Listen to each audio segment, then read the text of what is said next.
Ang salita po ng Panginoong Diyos ngayong umaga ay isang istorya. Tayo dadako sa isang story sa Bible. It's a Bible. Ang tawag doon, storytelling. Kaya medyo mahaba siya, pero hindi naman to ganun kahaba. Sino nakakakilala dito ay Moses? Amen. Si David. Amen. Kay Abraham, sino na nakakilala? Amen. Si Jacob, syempre kakatakay lang yan 2 weeks ago. Sino pa? Si Job, sino nakakilala kay Job? Si Joshua. Kay Ruth, may nakakilala? Amen. Mga sister pastor lang. Sino nakakilala kay Ruth? Si Esther, kilala nyo? Amen. Sino? Sino nakakilala dito kay Daniel? Kilala niyo lahat So I expect kilala niyo naman si Samuel. So kilala niyo si Samuel. Sino si Samuel? Anak ni Ana. Oh, alam niya, anak ni Hana. Ha? Anak ni Eli? So ayan, ang storya ang salita ng Panginoon ngayong umaga ay tatakbo sa buhay ni Samuel. So it's the first Samuel and the second Samuel na meron tayo sa Biblia. Ang kabuuan ng libro ni Samuel mula sa una hanggang sa simula ay tumatakbo sa 3 kwento lamang ng character. Sa kwento ni Samuel, kwento ni Saul, at kwento ni David. So, first, ayan ay coverage ng first and second Samuel. First Samuel, kwento ni Samuel at ni Saul, pero pumapasok na si David. Pero dito sa second Samuel, kwento ni David, kanyang paghahari at ang kanyang pagbagsak. Pero hindi natin tatalakayan buong first and second Samuel. Doon lang tayo pupunta sa buhay ni Samuel. Kasi pag tinalakay natin pati si Saul at si David, aabutin tayo ng next week. Amen? So, ang kwento ng unang aklat ni Samuel, sabi dito sa pambungad ng Biblia, alam niyo po itong Bible ko. Ngayon ko na lang uli nagamit kasi, ayan may gamit akong Bible this time. Madalas na po talaga akong nag-digital Bible dahil sa mga matatandang katulad ko. Very convenient siya. Anytime, anywhere na-access mo, amen? Pero last time, nagkakwento ako ng mga kapatid ko kasi syempre, iba pa rin ang Biblia. So alam nyo, isisingit lang muna ako kasi itong Bible na to, itong unang-unang Bible sa buhay ko. Unang-unang First and Old Testament na meron ako, binigay sa akin noong 2011 ng Friends of Jesus sa pamamagitan ng buhay ni Pastor Carlito. So, simpleng commercial lamang kasi, oo, maganda ang digital Bible, pero iba pa rin ang mga pahina kapag nagbubuklat mo. Amen? So, masaya ako kasi nagamit ko siya ulit, medyo nagdidikit-dikit na siya. Pero, ayun, matagal na to. Itong unang Biblia sa buhay ko kasi nung bata ako, binibigyan ako lagi ng Friends of Jesus New Testament. Mahilig ako sa history. Yung hinahanap kong kwento sa Bible, nasa Old Testament. Kaya nung nabigyan ako ng pagkakataon na mabigyan ng Old and New Testament, sabi ko, hindi ko talaga to pababayaan. Iingatan ko to. So, ayan. Kaya may Biblia ako ngayon. Pag bubuksan ninyo ang aklat ni Samuel sa unang pahina, makikita nyo rito ang panimula. Mabasa niyo rito ang panimula. Sabi rito, ang tampok na aklat na ito ay tagumpay dahil sa pagtatapat sa Diyos at ang kapahamakan dulot ng pagsuway sa Diyos. So, ang kwento ng unang libro ni Samuel ay patungkol sa pagsunod at pagsuway. Siyempre, both have consequences, good and bad consequences. Amen? Ngayon, kilalanin natin si Samuel. Sino nga ba si Samuel? Pero bago tayo dumakot sa banal na kasulatan, meron ako mga na-research na konti na based din naman sa Biblia. Sino si Samuel? Si Samuel ay ang huling hukom ng Israel. He is the last judge of Israel. Sa Book of Judge, meron tayong 12 judge na mention kasama. Unang-una si Joshua. At dito sa Book of Samuel, meron tayong 2 judge na mention ng Biblia. Si Eli at si Samuel. Amen? So, si Samuel ang huling hukom ng Israel. Alam niyo kung bakit? Kasi sa kanya nagkaroon ng transition from judge to king. So, sa kanya nagsimula kung paano magkaroon at na-proseso ang unang hari ng Israel. Amen? So, ang unang judge ng Israel ay si Joshua. Amen? Sino nakakilala kay Joshua? Si Joshua at si Samuel ay parehong bata.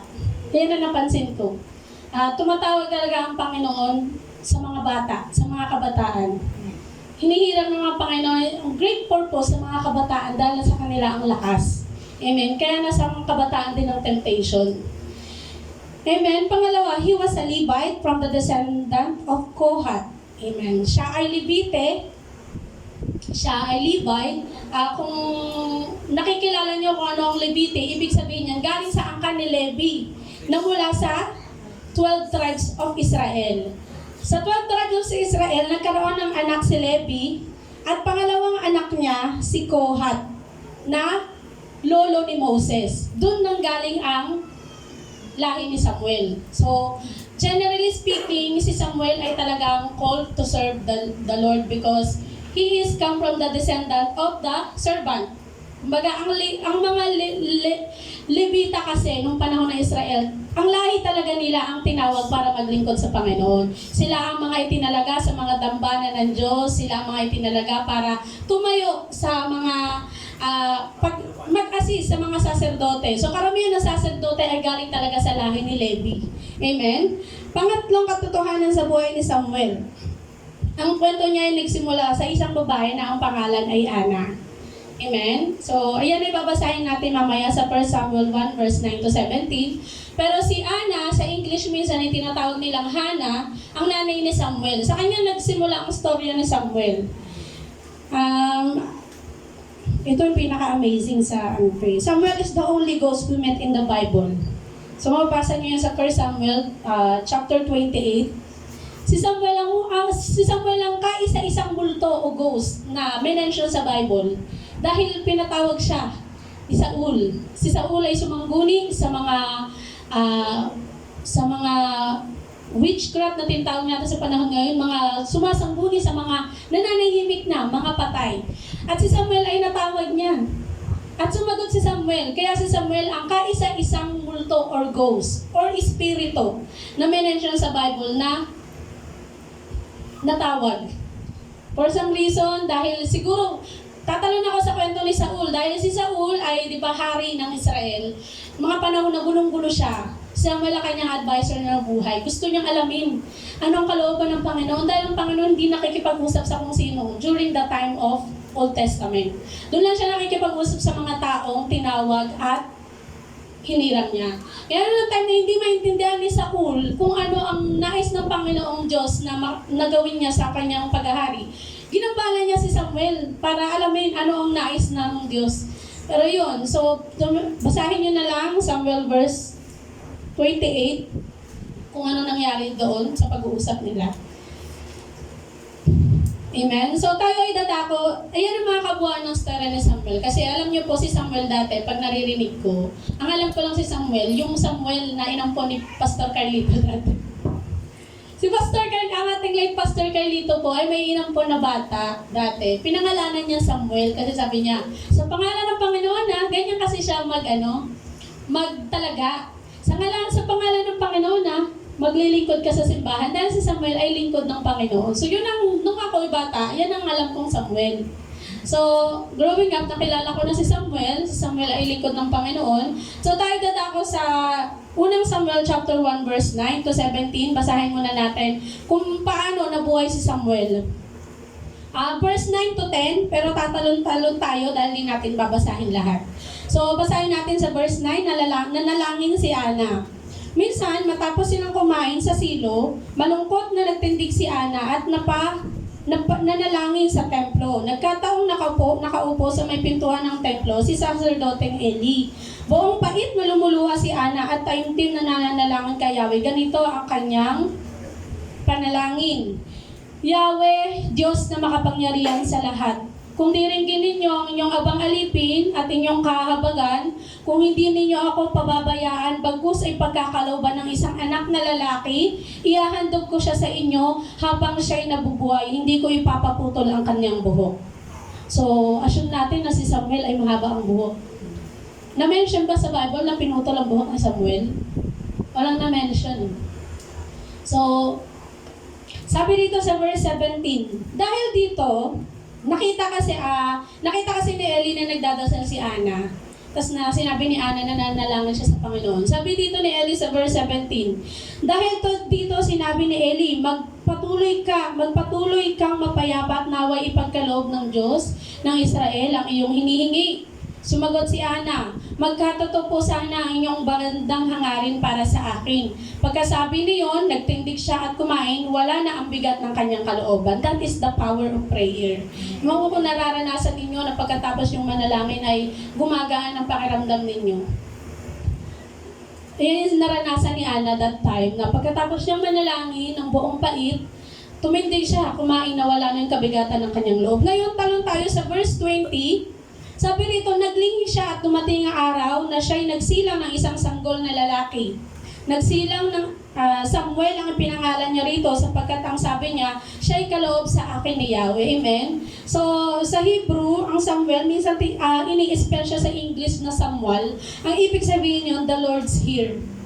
Amen? Kaya yun ang pinangalan ni Ana sa kanyang anak na si Samuel. Ngayon, tanong tayo sa verse 24. Sabi dito, nang maawat na si Samuel, dinala siya ng kanyang ina sa templo sa Silo.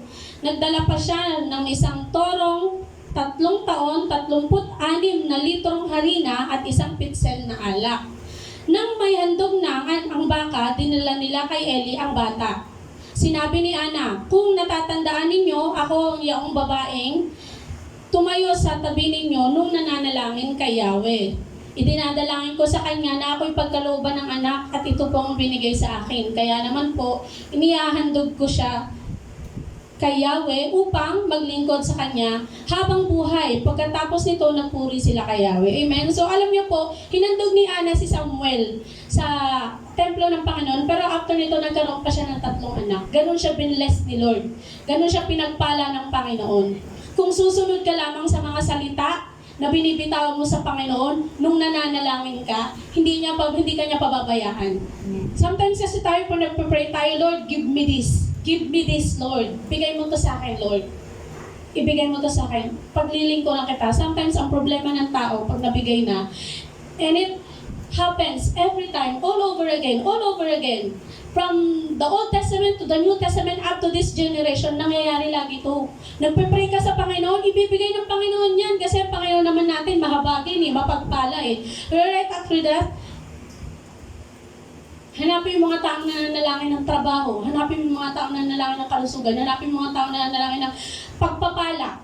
Hanapin mo sila ngayon. Sometimes, hindi lahat, pero karamihan sa kanila, hindi mo makikita na nanunumbalik sa Panginoon. Pero si Ana, na ina ni Samuel, sabi niya, Panginoon, kung titinggin ninyo ang iyong abang alipin, ibibigay ko sa inyo ang anak kong ito, itatalaga ko siya sa templo mo. At ganoon ang ginawa ni Ana. At di naman siya binigo ng Panginoon dahil nung binigay niya si Samuel sa templo, binigyan pa siya ni Lord ng 3 anak. Binless pa siya ng Panginoon. Basahin niyo sa unang Samuel chapter 2 verse 18 dahil hindi siya sakop ng ating pag-aaralan ngayon. Ngayon, dumako tayo dito sa panalangin ni Ana. Nais kong daanin to kasi napakaganda ng mga salitang binitawan niya rito. Sadyang totoo at napakatotoo. Sabi niya rito sa chapter 2 verse 9, 7, chapter 2 verse 6, 7, and 9, sabi niya, ito ay pasasalamat ni Ana. Nanalangin siya sa Panginoon, sabi niya. Talon tayo sa verse 6. Sabi niya, kayo Yahweh, ang may kapangyarihang magbigay o bumawi ng buhay. Maaari ninyo kaming patayin, maaari nyo rin kaming buhayin. Maaari nyo kaming payamanin o paghirapin. Mapadadakilan ninyo ang kahit pinakaaba. Mahahango sa kahirapan kahit ang pinakadukha. Mabibigyan ng karangalan kahit na ang dustang-dusta. Hawak ninyo ang langit na nilikha at sa inyo nagsasaling ang lahat ng paggawa. Sa verse 9, sabi niya rito, papatnubayan ninyo ang tapat sa inyo, ngunit ang masama ay sasadlak sa hirap. Walang maaaring magtagumpay sa sariling lakas. Yung pinakamagandang sinambit ni Ana sa panalangin niya. Walang maaaring magtagumpay sa sariling lakas. Sometimes kasi kapag nababalik na natin, yung regain na natin yung energy natin, akala natin kaya na natin lahat. Pero si Ana, kinilala niya yung kapangyarihan ng Panginoon sa buhay niya at ng anak niya. Sabi niya, walang Walang magtatagumpay sa sariling lakas. Pauulit-ulitin ko, walang nagtatagumpay sa sariling lakas dahil lahat ng tao, papunta tayo sa kahinaan. At doon mo mapapatunayan sa sarili mo. Like Samson, sino nakakilala kay Samson dito? Nakakala niya, malakas siya, pero that time, nanilin lang siya ng kaaway. Wala na pala siyang, iniwan na pala siya ng Panginoon. Amen? Kaya totoo ang sinasabi ni Ana na walang nagtatagumpay sa sariling lakas. Amen? So magpatuloy tayo sa kwento ni Samuel sa chapter 2, verse 23. Sabi rito, kung ang isang tao pumunta muna tayo sa kwento ni Eli. Dahil bago si Samuel ay naging si Samuel, merong Eli. Amen? Si saserdoteng Eli na gumabay at tumayo kay Samuel bilang lingkod ng Panginoon. Si Propeta Eli ay mayroong 2 anak. Pakiramdam ko kailangan natin siyang isama sa pag-aaralan natin ngayong umaga. Dahil ang sabi ng unang aklat ni Samuel, ang librong ito ay patungkol sa tagumpay dahil sa pagtatapat at kapahamakan dulot ng pagsuway. Ngayon sa buhay ni Samuel, merong saserdote Eli. Sino si saserdote Eli bago nagkaroon ng Samuel? Si Eli ay yung tao na nandun sa templo na nakarinig ng panalangin ni Ana. Sa kanya rin ibinili ni Ana si Samuel. Ngayon si Eli, para sa kalaman ninyong lahat, si Eli ay merong 2 anak. Hindi ko nakakalimutan ang kwento na to dahil ito ay sa isang Bible study matagal na eh. Tinalakay ni ating assistant pastor Violeta Donaire. Kasi noong time na yun, na-amaze ako kasi ang mga handog pala dati, sabi ko kasi, di ba pag Thanksgiving naghahandog tayo, tapos kinakain naman din natin. So nagtataka ako, sabi ko, bakit kaya hinahandog namin? Tapos kakainin din naman namin. Pero nasa Biblia pala talaga siya.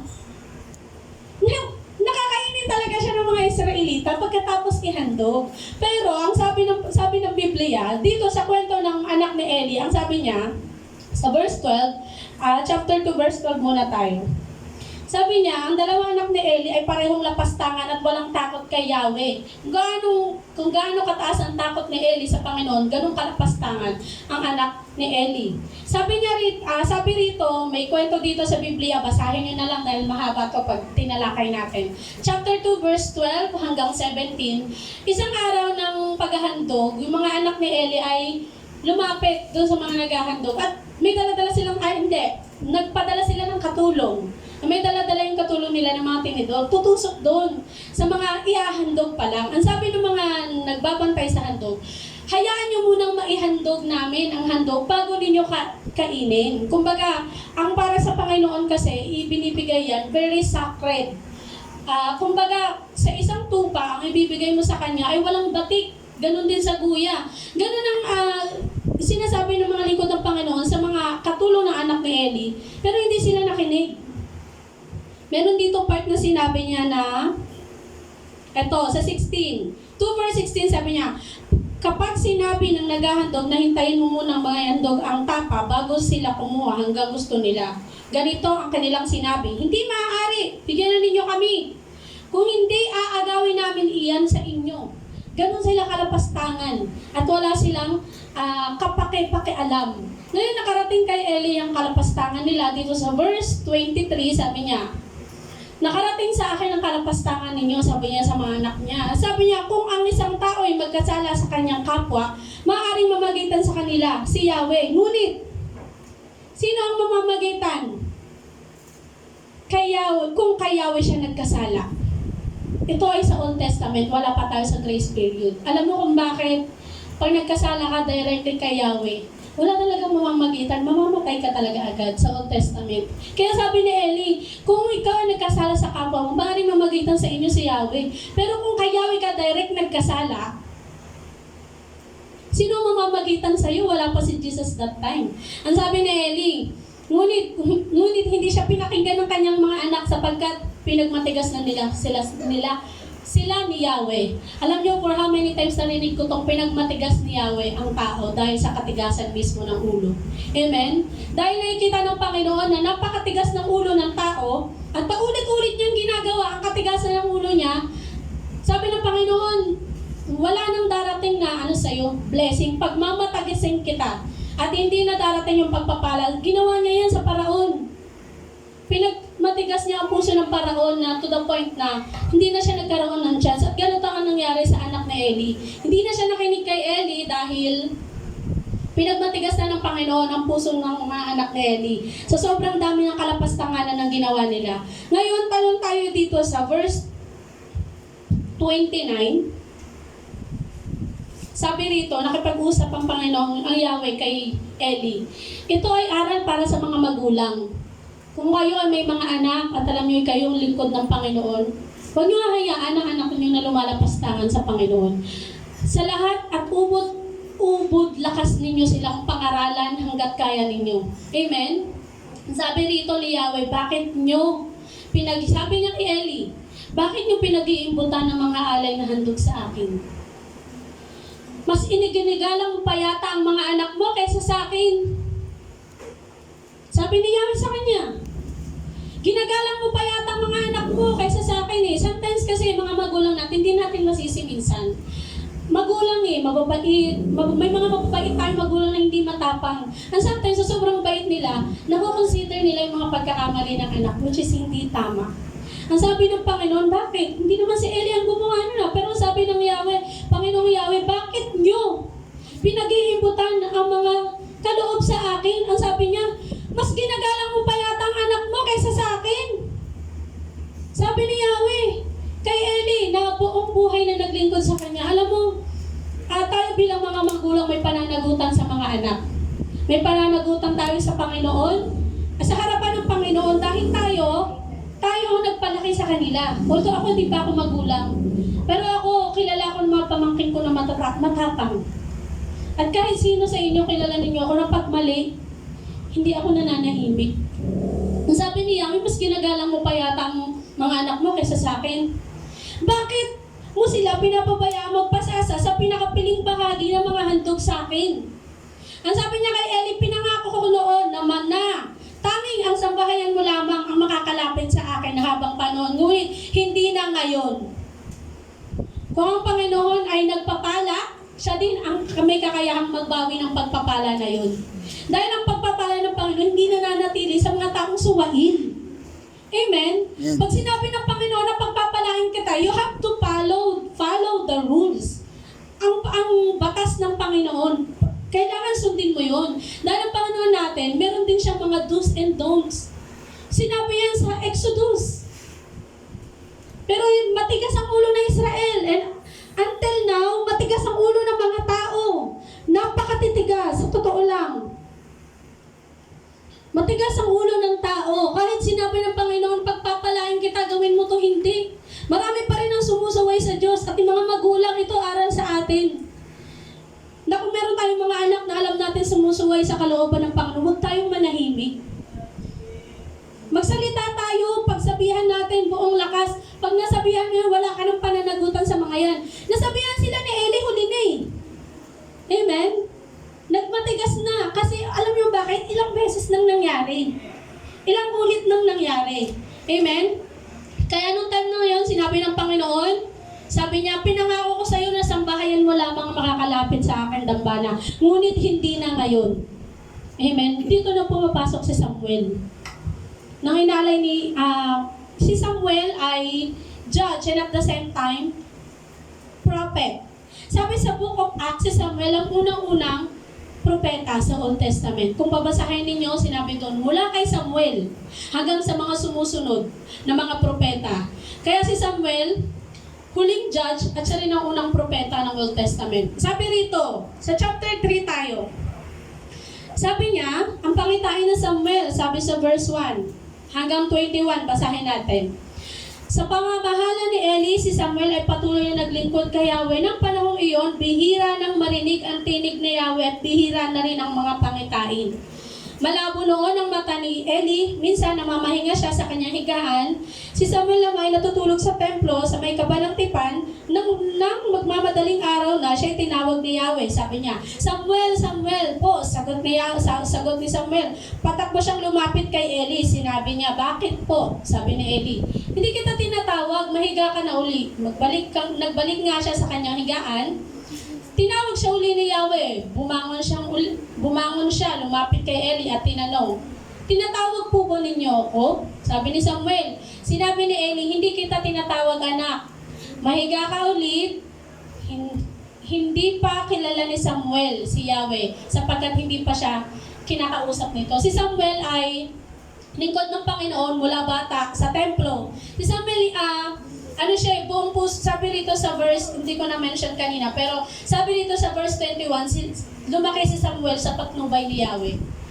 Si Samuel ay sumunod, walang ibang ginawa kundi sumunod sa kalooban ng Panginoon. Kaya that time, hindi pa niya kilala si Yahweh, sa tinig, dahil hindi pa naman niya nakakausap si Yahweh ng mga panahon na yun. Yun ang unang-unang pagkakataon na tinawag siya ni Yahweh. Nung pangatlo, sinabi niya, sa ikatlong beses na tawagin siya, lumapit ulit siya kay Eli. Sinabi niya, "Narinig ko pong tinatawag ninyo ako." Naisip ni Eli na si Yahweh ang tumatawag kay Samuel. Amen? So, si Eli ay nakikilala niya ang gawa ng Panginoon. Kaya, nung time na naisip niya na si Yahweh ang tumatawag kay Samuel, sabi niya, "Kapag narinig mo pang tinawag ka, ganito ang sabihin mo, magsalita po kayo, Yahweh, nakikinig po ang inyong lingkod." Amen? Muli, nang nahiga si Samuel, si Yahweh ay lumapit kay Samuel at tinawag ito. Sumagot si Samuel, "Magsalita po kayo, nakikinig po ang inyong lingkod." Ito ang sinabi ni Yahweh kay Samuel. Ang sabi niya, "Hindi magtatagal at may gagawin ako sa Israel. Lahat ng makabalita nito ay paghaharian ng matinding takot. Pagdating ng araw na iyon, gagawin ko ang lahat ng sinasabi ko laban sa sambahayan ni Eli." Nang upauna namang sinabi ni Yahweh kay Eli, di ba? Sabi niya, sabihin mo sa kanya na habang panahon kong parurusahan ang kanyang lipi sapagkat hinayaan niya akong lapastanganin ng kanyang mga anak. Hinayaan niya akong lapastanganin ng kanyang mga anak. Walang ginawa si Eli pero hinayaan niya. Amen? Dahil dito, sinusumpa ko na hindi mapapawi ng anumang handog ang kalapastangan ng sambahayan ni Eli. Ang Panginoon natin ay mahabagin. Ngunit sabi ko dati, siya ay mapanigughuin din. Amen? Natulog uli si Samuel. At kinaumagahay, binuksan ang templo. Ngunit, hindi niya masabi kay Eli ang tungkol sa pangitain. Siyempre, si Eli ay kanyang superior, si Eli ay kanyang mentor, kanyang teacher mula ng bata. Si Eli ay, kumbaga, nandun ang paggalang niya kay saserdoteng Eli na hindi niya masabi ang sinasabi ng Panginoon. Alam niyo ang kagandahan din kay Eli, kahit alam niya nandun ang kaparusahan ng Panginoon. Nandun siya sa templo, naglilingkod siya sa Panginoon. At sinabi niya, tinuturuan niya si Samuel na kung ano ang dapat gawin sa pagtawag sa kanya ng Panginoon. Ganun, ang mga matatanda natin, ang mga senior natin, ang mga leader natin, sometimes kung meron man silang nagagawang kamali, hindi mo mai-deny na sila ay batikan sa pakikinig. Marami nang naranasan at mas alam nila kung anong gagawin nila, di ba? Kaya nakita mo kung paano niya tinuruan si Samuel. Kapag tinawag ka ulit, ganito ang sasabihin mo. Ganun, yun ay isang patunay na hindi lahat ng alam ng bata, ng matanda ay alam ng bata. Amen? Yun ay isang quotation na nagpapatunay na kahit bata ka, nakapag-aral ka at mas mataas ang degree na nakuha mo sa mga may ubad, hindi nangangarugang mas marami ang nalalaman mo kaysa sa kanila. Amen? Sabi dito, nung kinaumagahan, hindi niya masabi kay Eli. Sinabi ni Eli, "Huwag kang magkaila." Sabi sa kanya ni Eli, sabi niya kay Samuel, "Parurusahan ka ng Diyos kung may maililihim ka tungkol sa mga sinabi niya." Sabi niya kay Samuel, "Paparusahan ka ng Panginoon kung meron kang hindi sasabihin." Kaya ang sabi niya, at ipinagtapat niya ang lahat, wala siyang inilihim. Pagkatapos sinabi ni Eli, iyon ang kapasyahan ni Yahweh, mangyayari iyon sa kanyang kalooban. Amen? Habang lumalaki si Samuel, patuloy siyang pinatnubayan ni Yahweh at nagkatotoo ang lahat ng sinabi niya. Amen? Kung tatalon tayo dito sa, ito ay prophecy na ni Samuel. This is the first time na nag-prophesy siya. Amen? Pag sinabi mo kasing prophecy, ito ay salita or mga vision na sinabi direct sa iyo ng Panginoon. Amen? Ngayon, this is the first time na nag-prophesy siya. At sa buhay yun, nasa angkan yun ni Eli. Ngayon, nung dumating yung time na nagkaroon ng paglalaban, sabi niya, sabi ni Yahweh, di ba, may gagawin ako sa Israel. Na lahat na makakarinig ay matatakot. Makikita ninyo to, wala siyang sinabing, ang lahat ng Israel ay makakarinig ay lahat. Not even Israel, lahat. Even the Pilisteo, at kahit anong panglahi that time. Ngayon, nagkaroon ng digmaan between the Palestine and the Israel. Nagkaroon ng laban. Laban sila. Basahin niyo yan sa chapter 4. Ngayon, natalo sila. Natalo ang mga Israel. Nung time na natalo sila, nagpulong-pulong sila. Ang sabi nila, bakit kaya tayo natalo? Hindi tayo pinagnunubayan ni Yahweh. Sinasanay sila na ang laban nila laging panalo eh. Amen? So kaya nga sabi ng Samuel, ay ito ay libro ng katagumpayan. At libro rin ng kapamakan dahil sa pagsaway. Sabi niya, natalo sila, nagpulong-pulong sila. Ngayon sabi ng mga Israel, ang mabuti pa, dalhin natin yung kaban ng tipan doon sa labanan. So ginawa nilang lucky charm. Ginawa nilang lucky charm yung kaban ng tipan. Sino ditong may lucky charm? Sino dito naniniwala sa lucky charm? Na pagkasama mo to lagi ka swerte. Ganon itinuring ng mga Israel that time, yung Ark of the Covenant na, ko lang may tsura na, basta dinala nila, buhat-buhat nila, ayun, box. Buhat-buhat nila, sabi nila, dalhin natin. Baka sakali na pagdala natin to, manalo tayo. Kumbaga ginawa nilang trophy, ginawa nilang lucky charm. To make the long story short, so, nagpunta sila, dala-dala nila, so yung mga Pilisteo, nakita nila na, nandun yung kaban ng tipan, medyo kinabahan sila. Pero ang sabi ng mga lalaki, kaya natin yan, magpakalalaki tayo, lalaban tayo. So, to make the long story short, natalo ang mga Israelite na matay that time ang dalawang anak ni Eli. Nung time na yon, sabay silang namatay.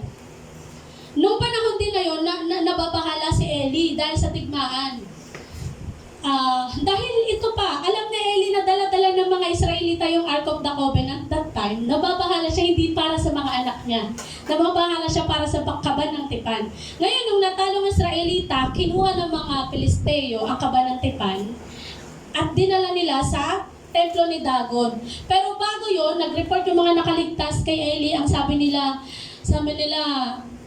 Sacerdoteng Eli, natalo po kami, namatayan yung mga anak. Sabi ni Eli, ang kaban ng tipan. Sabi niya, kinuha po ng mga Pilisteo, and that time, nabuwal sa Eli, nabali yung leeg niya, at namatay siya. Ganun po nagtapos si Eli. Ngayon, yung panahon na yon, dito pumasok si Samuel eh. Pero, hindi pa siya generally pumasok dahil yung kaban ng tipan ay nandun pa sa mga kaaway. Dinala nila yun sa templo ni Dagon at tinabi nila sa templo nilang Diyos-Diyosan na kalahating isda yata yun at kalahating tao. Tinabi nila doon. Tapos, the first day na namulat sila, nakita nila yung Diyos-Diyosan nilang si Dagon ay nakasubsob doon sa kaban ng tipan. Di tinayo nila, baka daw may nagtumba lang. Alam mo naman tayo, kapag may pinaniniwalaan, lahat ng bagay natin pwede i-consider, kino-consider natin, di ba? Sino pumasok dito na itumba yata nila to, tinayo nila. So the second day na nakita nila, ang Dagon na Diyos-Diyosan nila, putol ang liig, putol ang kamay. Amen? So that time, natakot sila. Nagkaroon sila ng takot sa kaban ng tipan. Ako kasi ang interpretation ko doon sa ulo at kamay, it symbolizes wisdom and sa arms, it symbolizes strength. Ngayon, dahil pinakita ng Panginoon na walang Diyos-Diyosan ng mga kapaghari sa akin. Dahil ang wisdom at kalakasan na meron sila ay wala. Kung ikukumpara mo sa akin. Ngayon, that time, nung pinapunta na nila, pinadala nila sa kung saan-saan. Maraming pinuntahan tong kaban ng tipan sa totoo lang. Pinadala nila lahat. Kaya dito ko sinasabi na lahat ng makakarinig nito ay matatakot. Alam niyo kung bakit? Kasi kung saan ang kaban ng tipan, doon merong bukol. Doon merong salot, doon merong sakit. Kaya every time na nililipat nila yung kaban ng tipan, nababalitaan ng mga ibang lahi na, dahil nandun yung kaban ng tipan, nagkaganyan kayo, dito nyo na naman ipapadala sa amin, di kami na naman ang magkakaroon ng mga bukol, ganyan. So, nagkasundo sila na ibalik ang kaban ng tipan sa mga Israelita. And that time na pumasok si Samuel, Hanggang dito lang naman tayo sa buhay ni Samuel, huwag kayong mag-alala. Hindi tayo pupunta kay Saul. Nung time na pumasok sa Samuel, dito na sa chapter 7, verse 2, kasi ito yung panahon na nagkaroon sila ng panalo. Dahil, nung time na binalik yung kaban ng tipan, nagkaroon sila ng pagpupulong, nag-iyakan sila, sinabi na si Samuel ang nag-lead sa kanila. At that time, naririnig na naman ng mga Pelisteo na, ewan ko dito sa mga Pelisteo, bitter yata tong mga to. Every time na naririnig nila na nagkakatipon yung mga Israelita, gusto nilang girahin. So, gigirahin na naman nila. Kasi nalaman nila na nagkatipon-tipon na naman yung, nagkatipon-tipon na naman yung mga Israelita. Ngayon, nung time na yon, dito pumasok si Samuel, nasan dito yung sinabi niya.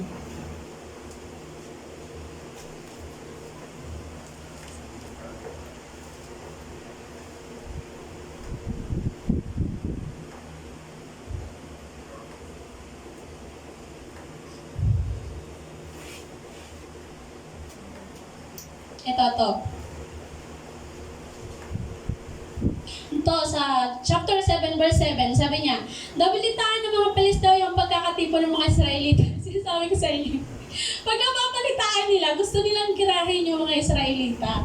Ang sabi nila, kaya tumanda sila upang tigmain ng Israel. Ang mga Israel sinidla ng takot nang mabalitaan nilang sasalakayan sila ng mga Pelisteo. Sinabi nila kay Samuel, huwag kang titigil sa pagtawag kay Yahweh upang iligtas kami sa mga Pelisteo.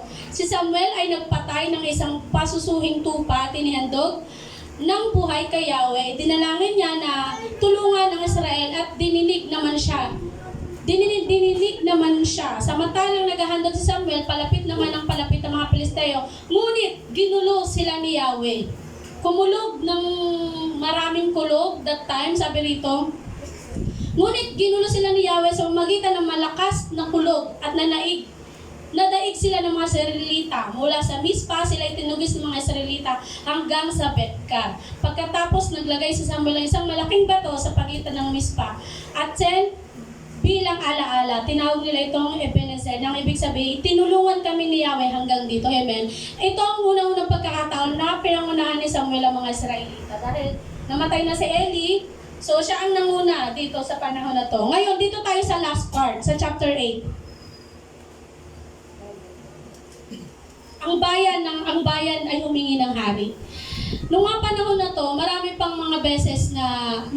tao na naglingkod si Samuel. Pero katulad ni Eli, ang mga anak ni Samuel ay suwail. Tumusuway sila sa kalooban ng Panginoon. Ngayon, nung nakita ito ng mga matatanda ng iglesia, sinabi niya kay Yahweh, sinabi niya kay Samuel, ang panganay niya ay si Joel at sumunod si Abia, sila ay kapwa naging hukom. Ngunit hindi sila sumusunod sa bakas ng kanilang ama.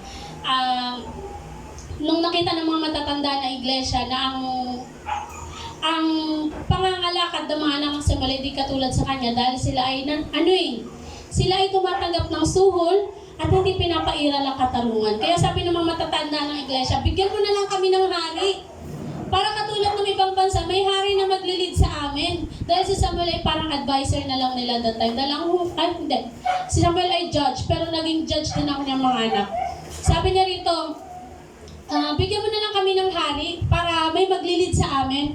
Every time na may tikmaan, meron kang uuna sa amin. Ngayon, nung time na yun, nalungkot si Samuel. Ang sabi niya, siyempre kung ikaw ay lingkod ng Panginoon, at buong buhay mo, binigay mo sa paglilingkod ng Panginoon para gabayan ng mga Israelitang matitigas ang ulo, nalungkot siya. Sabi niya, ngayon kinausap niya ang Diyos, sabi niya, Panginoon, nangihingi sila ng hari. Although nalulungkot siya, nagkakaroon siya ng kapagyatan sa puso niya, pero sinabi niya, dinulog niya sa Panginoon. Sabi niya, Panginoon, nanghihingi ng hari ang bayan mo. Anong sabi sa kanya ni Yahweh? Ang sabi niya, sinabi sa kanya na, sundin mo ang lahat ng sinasabi nila sapagkat hindi ikaw ang kanilang, hindi ikaw, kundi ako ang inaayawan nila ang mamahala sa kanila. Ayaw na nila ng hukom, gusto na nila hari. Ngayon gusto nila na may maglilid sa kanila, literal na tao. Although si Samuel ay nakikipag-usap sa Panginoon pero hindi siya hari. Kaya sabi ni Yahweh sa kanya, hayaan mo sila.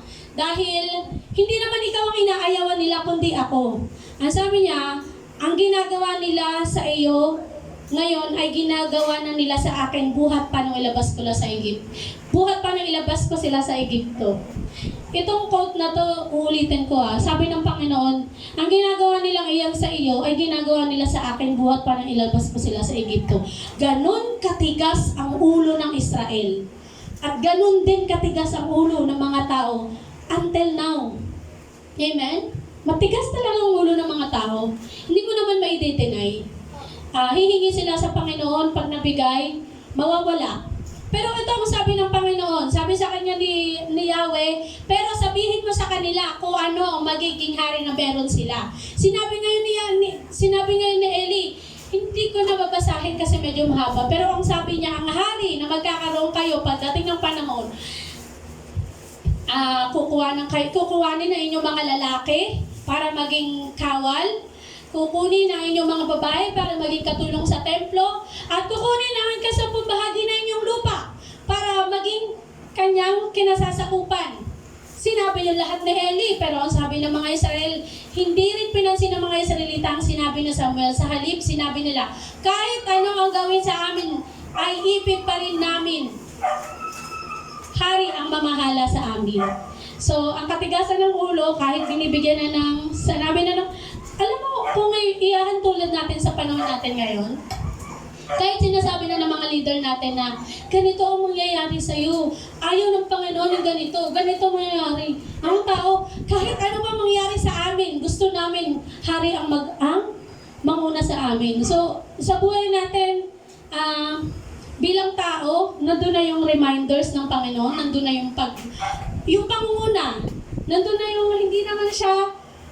Sometimes kasi pag nandun ka na sa point ng kahirapan, nandun ka na sa point ng consequences, sasabihin mo ng Panginoon, pinabayaan ka Katulad ng mensahe ng pastor natin dati, pero hindi naman totoo yun Kasi hindi naman nagkukulang ang Diyos sa mga leader para sabihin sa iyo to, even the Bible na hindi nyo binabasa, nandito naman lahat. Pero ang sabi ng Panginoon, hayaan mo sila. Kung yan ang gusto nila, let them be. So nagkaroon sila ng hari at yun ang buhay ni Haring Saul. Na hindi na natin pag-aaralan ngayon kasi mahaba din ang kwento nun.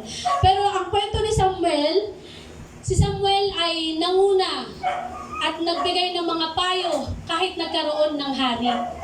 Hindi niya pinabayaan ang Israel. Hindi niya pinabayaan si Saul na manatiling hari na hindi tumatalima sa kalooban ng Panginoon. Nandun ang kanyang pagpapayo, nandun ang kanyang pagsasabi. Alam mo bakit? Lahat ng gustong sabihin ni Yahweh, kay Samuel niya pa rin sinasabi. Hindi siya nakikipag-usap sa hari. Hindi siya nakikipag-usap kay hari. Si King David, ang alam kong kinausap niya na pinagpala niya. Pero nung time na nagkaroon ng transition from judge to king, hindi naman nakikipag-usap ang Panginoon kay Saul. Si Samuel pa rin. Kaya dumating sa point si Saul na pinatawag niya si Samuel sa libingan. Kasi namatay si Samuel during reign ni Saul na nung panahon ng paghahari niya, doon na rin nagkaroon ng kamatayan si Samuel at nagluksa ang lahat ng mga Israelita. Ngayon sa buhay ni Samuel, iisipin nyo, anong aral ang makukuha natin doon? Unang-una, nung time na nanghingi ng hari ang mga Israel, nalungkot si Samuel. Amen? Pero hindi mo madedeny na sinunod pa rin niya ang kalooban ng Panginoon na magkaroon ng hari. Alam mo, pinapatunayan ng Panginoon na God is sovereignty. Sa lahat ng meron tayo, sa buhay natin, siya ang pinakamatas, siya pa rin ang naghahari kahit may hari ka. Alam niyo kung bakit? Sinabi ni Saul, sinabi ng Panginoon Yahweh na hayaan mo sila. Kung ihahalin tulad mo sa buhay natin ngayon, marami tayong king sa buhay natin. Bukod sa pamangkin nyo. Ano mga king nyo sa buhay ninyo na hinihingi nyo sa Panginoon? Diba? May hinihingi kayo sa Panginoon and that symbolizes king of your life. Lord, ibigay mo sa akin to. Ibigay mo to. Ang sabi pa nga, hayaan kita. Sige. Pero ito anak, ito ang magiging consequences niya na. Ito, ganyan. Ang buhay ng tao, napakarami niya hinihingi. At yun ang sinasabi natin, some people says it's idols. Pero ito, hari, sometimes ang buhay natin, itong naghahari. Itong naghahari sa buhay natin. Kapag meron kang hiningi sa Panginoon, akala mo lang sinusunod mo Panginoon, pero sa totoo lang, nagkakaroon ka ng 3/4, 1/4 na division. And sometimes, ano pa nga out of 100%, 1/8 na lang natitira sa Panginoon, hindi na 1/4. At yun yung king sa buhay ninyo. At alam niyo sino makakapagsabi niyan? Kayo lang naman eh. Kung anong mga king na meron kayo sa buhay niyo. So sabihin niyo na naman sa akin, baka Jenna may PTS eh. Oo naman, di ko naman dinay-dinay yung mga kapatid. Pero ang kalooban ng Panginoon sa buhay ko, lagi kong kinukonsider. Lagi kong hinahanap. Lagi kong hinihingi, Lord, papayagan mo ba ako dito? Sana Lord, payagan mo ako. Kasi sabi naman ng Panginoon, ibibigay niya yan eh. Ibibigay niya yan. Pero anak, ito ang mangyayari ha. Ito, ganyan ang mangyayari. Pero niloob na rin ng Panginoon. Sometimes kahit may kapahamakan, niloloob ng Panginoon. Kasi nakikita niya yung key sa dulo. Nakikita niya si King David sa dulo. Kahit na nakikita niya si Saul na mabubungad sa paghahari. Pero nakikita niya yung pag-asa sa dulo. Kaya sometimes inaalaw tayo ng Panginoon na maghari. Sometimes sa buhay natin mga bagay na pinaghahari natin sa ngayon. At kung ano yun, kayo mga kapagsabi niyan, hindi ako. Kayo mga kapag-evaluate niyan sa buhay niyo, hindi ako. Sabi ng Panginoon, sino magmahal sa pamilya niya kaysa sa akin na hindi karapat-dapat sa akin. Amen? Sabi pa noon, sino man ang hindi nag-aararo at panaylingon ang lingon, ay hindi karapat-dapat sa akin.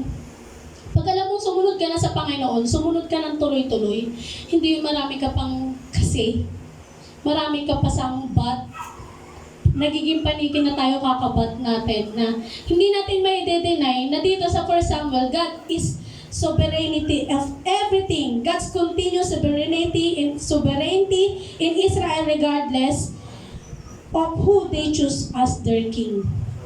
Kahit sino piliin mong hari na mangunguna sa'yo, Panginoong Diyos pa rin ang masusunod sa buhay mo. Amen? Other things, people may occupy the thrones of our hearts, but God remains sovereignty, so He never allowed false idols to surpass His authority over His subject. Amen? Pangalawa, Samuel proved more than once that no matter how intimidated we are by those in authority, we must remain obedient to God. Amen? Sometimes, yung sa buhay ni Eli na nahihiya siyang sabihin yun, nahihiya siyang sabihin yung kalooban ng Panginoon, pero yun ang kalooban ng Diyos. Sometimes kahit gaano tayo ka-intimidate, piliin natin sundin ng Panginoon. Amen? Sometimes natakot tayo sa leaders natin kasi hindi naman sila mabait. Pero piliin natin yung tuparin ang kalooban ng Panginoon sa buhay natin. Marami kasi mga tao nagiging excuse ang leader nila para talikuran ng Diyos. Totoo lang. Aalis na ako dyan kasi yung pastor naman dyan, di naman ako yung consider eh. Aalis ako dyan kasi nai-intimidate ako dito sa pastor na to or sa leader na to. Pero sabi ng Panginoon, pinatunayan ni Samuel na kahit na-intimidate siya, or si Eli kasi ay mabait na leader. Pero kung ikukumpara mo sa hari na pinili nila, hindi naman may ikukumpara si Samuel. Kumbaga kahit na-intimidate ka sa mga leader o sa mga superior na meron ka, piliin mo pa rin sumunod, sundin ang kalooban ng Panginoon. It always obedience eh. Kasi ang book of Samuel, wala namang pinakita si Samuel dito kundi pagsunod. Ang buhay ni Samuel walang pinakita, hindi mo siya makikita na hingi ng na nakikipag-bargain sa Lord. Hindi mo siya makikita na, Panginoon, susundin ko to, basta ganito ang gagawin mo. Wala siyang ganun. Ang buhay ni Samuel is all about obedient, puro pagsunod, sunod ng sunod. Kahit sa nanay niya na dinala siya sa templo, na hindi na siya pinigyan ng sariling desisyon, kung maglilingkod ba siya sa Diyos o hindi, sumunod pa rin siya. Dahil inihandog na siya ng kanyang nanay sa templo ng Panginoon. Kahit nahiya siya kay Eli sabihin yung mga bagay na dapat sabihin dahil si Eli ay isang mabuting sacerdote at leader sa kanya, hindi niya sinabi kasi sometimes, minsan, di ba? Yung mga pagkakamali ng leader natin, minsan kailangan din natin sabihin in a right way. Hindi tayo yung tahimik lang. Pwede naman tayo magsalita, pero hindi bastos na pananalita. Aaminin naman natin dahil wala namang perfecto na tao na nabubuhay sa mundo. Ang nagiging remedy kasi nung iba, dahil nakakakitaan ng mali, aalis na lang, which is hindi naman tama. Nawawala yung essence ng pagsunod. Dahil ang nangyayari, nakatingin ka na lang sa tao. Pangatlo, despite having reservations about anointing king. 1 for the people, Samuel follows God's advice and abide by His decision. Kahit na alam niya na magkakaroon na ng hari at meron na siyang binless, dito sa chapter 9 nakikita niyo paano niya nisan si Saul bilang maging susunod na hari. Kahit alam niya na meron ng reserve na magiging leader ng Israel at hindi na hukom, sumusunod pa rin siya sa kung sinasabi sa kanya ng Panginoon. He always followed the rules and the advice of God. Alam mo, lagi niyang kinoconsider ang kalooban ng Panginoon kahit na alam niya na humihingi ng hari ang mga Israel. Lagi pa rin siya sumasangguni. And even that time na naging hari si Saul, hindi niya pinabayaan ng Israel. Lagi niyang pinapanalangin ng Israel. Ang sabi rito, Samuel examples of a close relationship with God and His Word by healthy prayer life illustrate how leaders can benefit the power this derived from the close relationship with God. Alam nyo, nung time na naging hari na si Saul, kung tutuusin, pwede naman na-let go ni Samuel eh. Pwede na niyang pabayaan ng Israel. Pero hindi niya pinabayaan. Ano nangyari? Naging advisor pa siya ni Saul. Na even to the time na namatay siya, hinahanap siya ni Saul. Dahil hindi siya makagalaw nung wala si Samuel. Hindi siya makagalaw na, hindi niya alam ang kalooban ng Panginoon eh. Amen? So, kaya, ang buhay ni Samuel ay example na kahit na tayo bilang kayo, mga leader kayo, or may mga kapatiran tayo na wala na sa iglesia, hindi nagtatapos ang responsibilidad natin sa kanila dahil hindi na sila dito nagsisimba. Trabaho pa rin natin na ipanalangin sila kahit minsan nakaka-disappoint. Talaga, ang buhay ng mga Kristiyano na, pero hindi pa rin sumunod sa kalooban ng Panginoon. Trabaho pa rin natin na ipanalangin sila dahil yan ang ginawa ni Samuel sa Israel. Na kahit na iniwan na siya, ay dinasfigure na siya ng Israel dahil may hari na ang bago, hindi niya pinabayaan ng Israel. Amen? Alam niyo, magtatapos ako dito sa conclusion na to eh.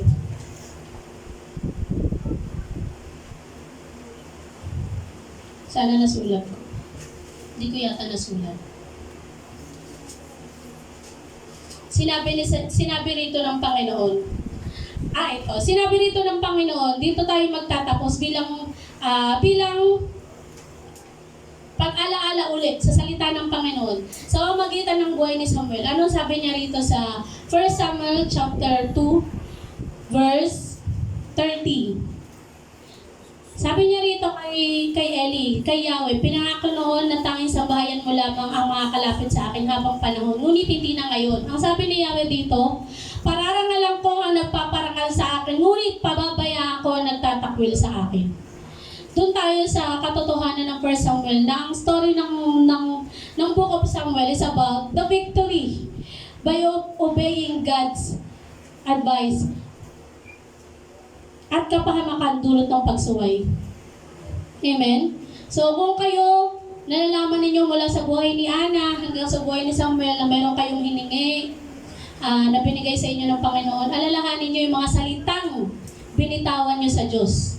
Dahil ang sabi niya, pararangalan ko ang sino mang nagpaparangal sa akin. At pababayaan ko, itatakwil ang sino mang tumatakwil sa akin. Like si Samuel na sumunod sa Panginoon hanggang nagkaroon ng bagong hari, na hindi siya nagkulang sa Israel para makatupad at makasunod pa rin sa kalooban ng Panginoon. Gayahin natin siya na ang puso ng Samuel is all about obedience. Wala siyang ginawa kundi sundin, hanapin ang kalooban ng Panginoon. Alam mo, hindi na nga lang sa buhay niya eh. Kasi ang buhay ni Samuel hindi tumakbo sa buhay niya. Hindi tumakbo sa sarili niya. Ang buhay ni Samuel tumakbo sa Israel. Sa buhay ng mga Israel. Kaya, kung titignan natin ang buhay ng Samuel, kung meron tayong gagayahin sa kanya, yung pagsunod niya, yung obedience niya sa Panginoon na hindi matutularan. Hindi talaga matutularan yung pagsunod niya na wala kang mababasa sa Bible dito na kinwestiyon niya ang Panginoon. Kinwestiyon niya ang Panginoon kung bakit niya ginagawa to, ganyan. Pero si Samuel patuloy na gumawa at sumunod hanggang sa kanyang kamatayan na pinagluksa na lang siya ng mga Israel dahil napakalaking gampanin ang ginawa ni Samuel sa buhay nila. He is the last judge and the first prophet sa Old Testament. Ganun siya kalaking karakter sa Bible. Kasi sometimes ang kilala natin sa Bible na malalaking character, unang-una na dyan. Jacob, David, Abraham. Diba? Malalaking character pero walang nakakapansin sa heart of obedience ni Samuel. Kaya pala, kapag sinabi mong Samuel, servant of God, kasi ang buhay niya namumuhay sa loob ng kalooban ng Panginoon. Amen? So, yun lamang mga kapatid, medyo matigas ang salita ng Panginoon ngayong umagang ito. Pero hindi naman na kasi tayo mga bata. At naniniwala ko na naiintindihan natin kahit minsan nakikipaglaban tayo sa antok. Naniniwala ko na naiintindihan natin ang kalooban ng salita ng Panginoon. Lalo lang sinabi niya na ang nagpaparangal sa akin ay pararangalan ko. At ang nagtatakwil sa akin ay itatakwil ko din. Kaya kung pinili mo na sumunod sa kalooban ng Panginoon, ituloy-tuloy mo na. Huwag ka nang magkaroon ng mga alinlangan pa. Kung ayaw natin na, hindi naman tayo nananakot, pero the Bible really tells us na ang Panginoon natin ay mapalibughuin. At ito uulitin ko Naniniwala kasi ako Ako minsan napapagod talaga akong mag-advise sa tao. Although ako ay di rin naman perfectong nilalang. Pero yung mga tao na ine-expect ko na nakakarinig ng salita ng Panginoon, mataas ang pagtingin ko na nauunawaan nila ang salita ng Diyos. Kaya kapag nakakita ko na mas pinipili nilang talikuran ng salita ng Panginoon, nadidisappoint ako. Naghahanap ako, nasaan ang mga narinig mo? Bakit nagkaganyan ka pa? Bakit tumuwalag ka ba? Bakit na-backslide ka pa? Amen? Sabi ni Apostol Paul, wala tayong karapatang husgahan ng mundo, pero lahat ng karapatan para husgahan ang kapatiran natin sa loob ng simbahan, meron tayo. Bakit? Yung mga yan ang nakakaalam ng tama at mali. Totoong tama at mali. Pero, minsan nakakalungkot. Kasi imbes hilain natin ang mundo, tayo huminila ng mundo palabas. Kaya ang sabi ko, minsan pag ako'y napapagod talaga in-advisean mo na, pinayuhan mo na, pinag-pray mo na. Ako nga sabi ko, nagawa ko na yung parte ko sa tao na to. Kung ito magkaroon pa ng kasalanan, out of coverage ko na siya. Kumbaga, out of my Kumbaga, binigay ko na sa kanya sa Panginoon Kumbaga, pinagpagan mo na. Wala ka ng pananagutan sa kanya. Pero ang sabi ko, naniniwala naman ako para sa mga Kristiyano na matitigas pa rin ang ulo. Kapag ang Diyos ang nagpayo at ano exact na sinabi ko? Kapag ang Diyos ang nagpayo at nagdisiplina sa tao, hindi niya kakayanin. Hindi kakayanin ng tao. Kaya sabi ko, ako tapos na ako mag-advise. Iniiwan ko na lang yung ganong salita. Ako naniniwala ko na kapag Panginoon ang nagdisiplina at nagpayo at nagtuwid sa isang tao na minsan ang nakarinig ng salita ng Panginoon, katulad ng Israel, ang sabi niya, lahat ng makakarinig ay sisidlan ng takot.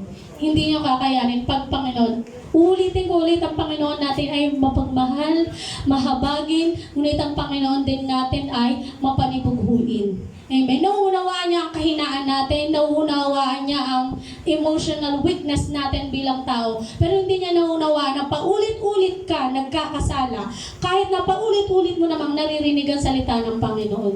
Amen? So yun lang mga kapatid, yun nga sabi ko, matigas ang salita ng Panginoon ngayong gabi. Ngayong araw, pero hindi naman tayo mga bata pa para manibago sa salita ng Diyos ngayong umaga. Amen? So, sa Diyos po ang pinakamataas na papuri.